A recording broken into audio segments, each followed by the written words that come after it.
नमस्कार साथियों, good evening. आप कैसे हो? मैं आपका अपना दोस्त असिस्टेंट प्रोफेसर धीरज शर्मा। आज अपने बात करेंगे जो अपनी करंट अफेयर सीरीज़ है। करंट अफेयर को आप बोझ न समझे, बड़ा इंटरेस्टिंग है। शुरू में थोड़ी मुश्किल आती है यदि आप नए विद्यार्थी हैं, यदि आप प्रशासनिक अधिकारी बनना चाहते हैं, असिस्टेंट प्रोफेसर बनना चाहते हैं, सब इंस्पेक्टर की भर्ती और स्कूल व्याख्याता की भर्ती। एक बात आपको बोल रहा हूँ, अगले बजट 2023 में माननीय मुख्यमंत्री बहुत सारी बम्पर वैकेंसी राजस्थान में लेके आ रहे हैं। ये राजस्थान के युवाओं के लिए बहुत ही बड़ा गोल्डन चांस है। वो अपना समय को व्यर्थ नहीं करते हुए तैयारी में जुट जाएं। वो एक कहावत है ना, जो जागत है तो पावत है, जो सोवत है वह खोवत है। तो अभी से तैयारी में जुट जाएं। मैं देखता हूँ कि 100 में से 98 लोग वैकेंसी आने का इंतजार करते हैं कि विज्ञप्ति कब आएगी। अरे विज्ञप्ति आएगी तो आ जाएगी। जब सरकार ने कोई पद की घोषणा कर रखी होती तो वो 2, 4, 5 महीने आगे पीछे वैकेंसी आ जाती है। तो करंट अफेयर्स को आप, ये एक मैथ की तरह होती है क्या करंट अफेयर? जैसे मैथ में आपको सवाल आता है, ठक ठक आपको नंबर मिलते हैं, उसी प्रकार यदि करंट अफेयर में आप डेली अखबार पढ़ेंगे, अच्छे वीडियो सुनेंगे, मैगजीन में पढ़ेंगे, तो आपका करंट अफेयर बहुत तेज़ी से और बहुत शानदार तरीके से तैयार हो जाएगा। तो अपनी डेली करंट अफेयर सीरीज़ है उसको प्रारंभ करेंगे। अब आपका ज़्यादा समय नहीं लेंगे। युवाओं को उद्योगों से जोड़ने के लिए, राजस्थान के युवाओं को उद्योगों से जोड़ने के लिए राजस्थान विश्वविद्यालय में क्या स्थापित होगा? ई युवा सेंटर। राजस्थान के उद्योगों में, विशेषकर राजस्थान विश्वविद्यालय के छात्रों में उद्योगों से संबंधित क्या क्या आवश्यकता होती है और किस प्रकार के कोर्सों की और किस प्रकार की तकनीक की आवश्यकता होती है, उसके बारे में युवाओं को जागरूक करने के लिए राजस्थान विश्वविद्यालय में ई युवा सेंटर खोला जाएगा। बड़ा महत्वपूर्ण प्रश्न है, जरूर देख लें। भारत वन रिपोर्ट 2021 के बारे में बात करते हैं। भारतीय वन रिपोर्ट 2021 जारीकर्ता कौन है? यदि बात करें जारीकर्ता की, जारीकर्ता कौन है? पर्यावरण और जलवायु मंत्रालय, भारत सरकार। वन सर्वेक्षण की ये 17वीं रिपोर्ट है। कौन सी रिपोर्ट है? 17वीं रिपोर्ट है। 17वीं वन रिपोर्ट के अनुसार राजस्थान में कुछ वनावरण, कुल वनावरण कितना है? 16,654.96 किमी। वनावरण कुल भौगोलिक क्षेत्रफल का कितना है? यहाँ पे वनावरण की बात हो रही है, वन का आवरण, यानी कि यदि वनावरण पूछ ले तो आपको कंफ्यूज नहीं होना है। वनावरण और वृक्षावरण दोनों में अंतर है, तो यहाँ वनावरण की बात कर रहे हैं।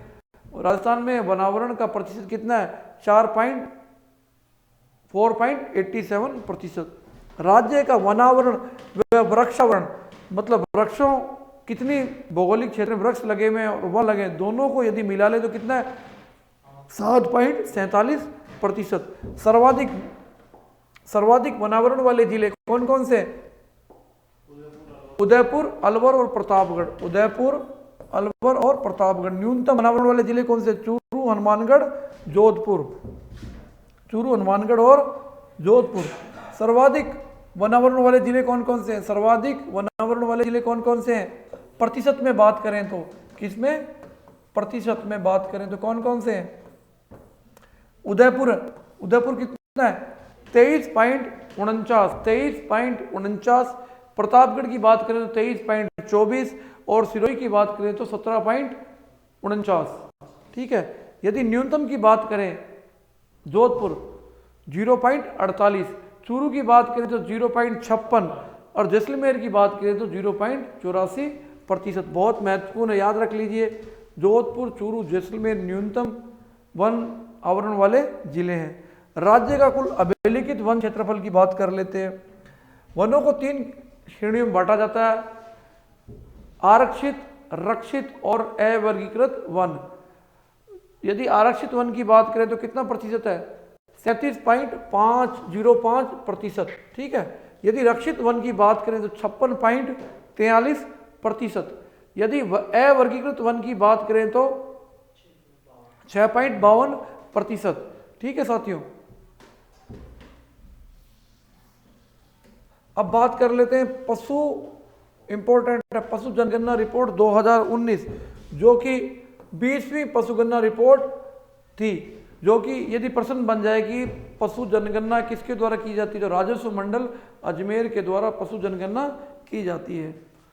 16 अक्टूबर 2019 को जारी हुई भारत में प्रथम पशु जनगणना वर्ष 1919 और 1920 में हुई।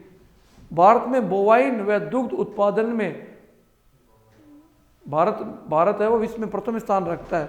कुक्कुट उत्पादन में 7वां स्थान है, कुक्कुट उत्पादन में 7वां स्थान है, और भारत का भी विश्व में 7वां स्थान है। यदि ये बहुत इंपॉर्टेंट है, ये देख लीजिएगा साथियों। राजस्थान में कुल पशुधन कितने हैं? 568.01 लाख। यदि प्रश्न बन जाए देश के कुल पशुधन में राजस्थान की भागीदारी कौन सी है, 10.58% राजस्थान की भागीदारी, और राजस्थान दूसरा स्थान रखता है। राजस्थान में पशु घनत्व कितना है? 166 प्रति वर्ग किमी, बहुत इंपॉर्टेंट है। सर्वाधिक पशुधन वृद्धि किसकी हुई है? भैंस की हुई है, 5.3353%। सर्वाधिक पशुधन में कमी किस में हुई है? गधे के वंश में हुई है, मतलब 71.31%। दुग्ध उत्पादन राजस्थान का देश में कौन सा स्थान है? यदि पूछ लिया जाए एग्जाम में तो द्वितीय स्थान है, ठीक है। सर्वाधिक गोवंश वाला जिला बीकानेर जिला। यदि प्रश्न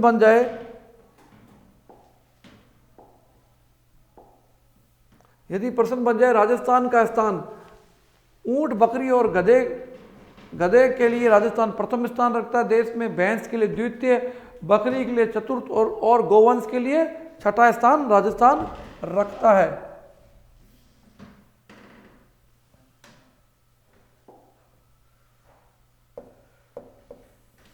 नेशनल अचीवमेंट सर्वे की रिपोर्ट के अनुसार राजस्थान के सरकारी स्कूल देश में कौन से स्थान पर रहे? तीसरे स्थान पर। और दिल्ली के स्कूल इस रिपोर्ट में, नेशनल अचीवमेंट सर्वे की रिपोर्ट में दिल्ली के स्कूल प्रथम स्थान पर रहे। बहुत इंपॉर्टेंट क्वेश्चन है, बहुत इंपॉर्टेंट है। राजस्थान का कौन सा जिला गरीब कल्याण अभियान के तहत सामुदायिक शौचालयों के निर्माण में देश में अव्वल रहा? तो कौन सा जिला? राजसमंद जिला। राजसमंद जिला।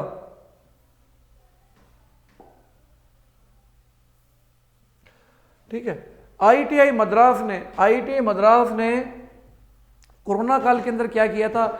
आईआईटी मद्रास का एक स्टार्टअप है, उसने कोरोना में क्या किया था? कोरोना काल में, विशेषकर कोरोना काल में डेयरी किसानों के लिए अपने दुग्ध उत्पादन का पूरी तरह से स्वचालित भुगतान उनको मिल जाए, तो आईआईटी के मद्रास के जो स्टार्टअप है उसने मुंह पे नामक एक ऐप विकसित किया था। और यह पर्सन असिस्टेंट प्रोफेसर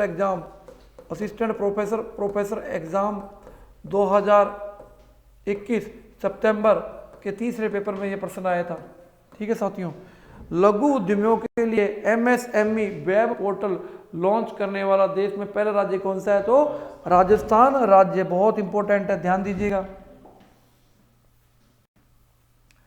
राजस्थान सरकार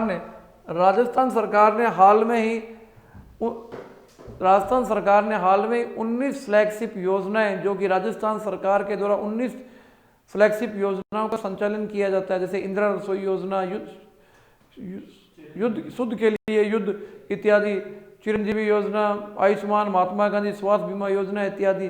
तो साथियों, फ्लैगशिप स्कीम वह होती है जिसका मुख्य दायित्व सरकार का फ्लैगशिप स्कीम को संचालित करना होता है। साथ में फ्लैगशिप स्कीम में किसी प्रकार के उसके बजट में कोई कटौती नहीं की जाती है, और फ्लैग स्कीम पर निगरानी रखना, उसका क्रियान्वयन कराना सरकार के उच्च अधिकारियों और सरकार की प्रमुख प्राथमिकता होती है। वर्तमान में राजस्थान सरकार के द्वारा 19 फ्लैगशिप योजनाओं का संचालन किया जा रहा है। यदि प्रश्न बन जाए फ्रेंच ओपन टेनिस टूर्नामेंट 2022 में पुरुष और महिला एकल विजेता कौन बने? तो पुरुषों में कौन बने? पुरुषों में तो बने राफेल नडाल, और महिलाओं में बने ईगा स्वाटेक पोलैंड की। ठीक है, यह तो दोनों ने पुरुष और महिला गतिविधियों में अपने अपने महिला और पुरुष क्षेत्र में खिताब जीते। हाल में निर्माण श्रमिकों के लिए कौशल प्रशिक्षण के लिए, हाल में निर्माण क्षेत्र के श्रमिकों में कौशल डेवलपमेंट करने के लिए एक राष्ट्रीय पहल शुरू की गई है। उसका नाम क्या है? उसका नाम है निपुण। क्या नाम है? निपुण। निपुण परियोजना आवास व शहरी कार्य मंत्रालय की, निपुण परियोजना आवास व शहरी कार्य मंत्रालय की दीनदयाल अंत्योदय योजना राष्ट्रीय आजीविका मिशन की अपनी प्रमुख योजना है। यानी कि ये 3 विभाग इस स्कीम के लिए के संचालन के लिए प्रमुख रूप से जिम्मेदार। जो 3 स्कीम्स जिस विभाग के द्वारा चलती है वह स्कीम्स के संचालन के लिए प्रमुख रूप से जिम्मेदार है। जून 2022 में संपन्न खेलो इंडिया यूथ गेम्स और यूनिवर्सिटी गेम्स में अंतर को समझना जरूरी है। 2021 में किस राज्य ने सर्वाधिक पदक जीतकर शीर्ष स्थान प्राप्त किया? तो हरियाणा ने, और राजस्थान ने 10वां स्थान प्राप्त किया, 10th पोजीशन प्राप्त की। और ये खेलो इंडिया यूथ गेम्स का ये 4था संस्करण था, 4th एडिशन था। प्रधानमंत्री नरेंद्र मोदी ने 20 मई 2022 को विश्व के प्रथम नैनो यूरिया तेल संयंत्र का लोकार्पण कलाल, गुजरात, गांधीनगर में किया। तो इस प्रकार साथियों, उम्मीद करता हूं कि आपको आज का वीडियो पसंद आया होगा। और अब आवश्यकता केवल और केवल इतनी है कि आप रोज मेहनत करें, न्यूज़पेपर पढ़ें। और मैं हर बार बोलता हूं कि कोई भी व्यक्ति विद्वान नहीं होता है। हर आदमी को जीवन में आगे बढ़ने की चिंता होती है। मुझे भी वही चिंता रहती है कि मैंने इस क्षेत्र में मैं आ नहीं रहा था, अब कार्य कर रहा हूँ। लोग पता नहीं वीडियो पसंद करते हैं कि नहीं करते, सब्सक्राइबर बढ़ते हैं कि नहीं बढ़ते, क्योंकि ईमानदारी से कार्य कर रहा हूँ। और ईमानदार आदमी को समाज में इस्टेब्लिश करने में थोड़ा समय लगता है, इस बात को मैं मानता हूँ। किंतु मेहनत का फल मीठा होता है। निःशुल्क इसी प्रकार आपके बीच में कार्य करते रहेंगे और उम्मीद करते हैं कि आपका सहयोग और समर्थन सदैव की भांति जारी रहेगा। बस आप मेहनत करते जाइए। आज का परिश्रम कल का आराम। जो साथी नए हैं या जो साथी तैयारी कर रहे हैं, वह बार बार तैयारी नहीं कर, एक ही बार में एग्जाम को पास कर जीवन में जो भी वो करना चाहते हैं, उनका सपना है, उसको पाना चाहते हैं, उसको पाएं। सालों साल इंतजार करने की आवश्यकता नहीं है। एक बार तैयारी करें, जमकर तैयारी करें, जोरदार तैयारी करें और अपने मुकाम को हासिल करें। आपके भी सदैव आपके मोटिवेशन के लिए खड़ा रहूँगा।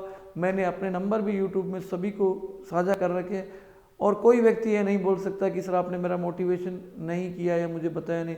ज़मीन से जुड़ा हुआ व्यक्ति हूँ। सदैव समाज के लिए, राजस्थान के लिए और इतिहास क्षेत्र के विषय के लिए और विद्यार्थियों के लिए सदैव पूरी तरह से समर्पित हूँ, निस्वार्थ भाव से। जय हिंद। उम्मीद करता हूँ वीडियो आपको पसंद आया होगा। इसे अधिक से अधिक लाइक शेयर करें।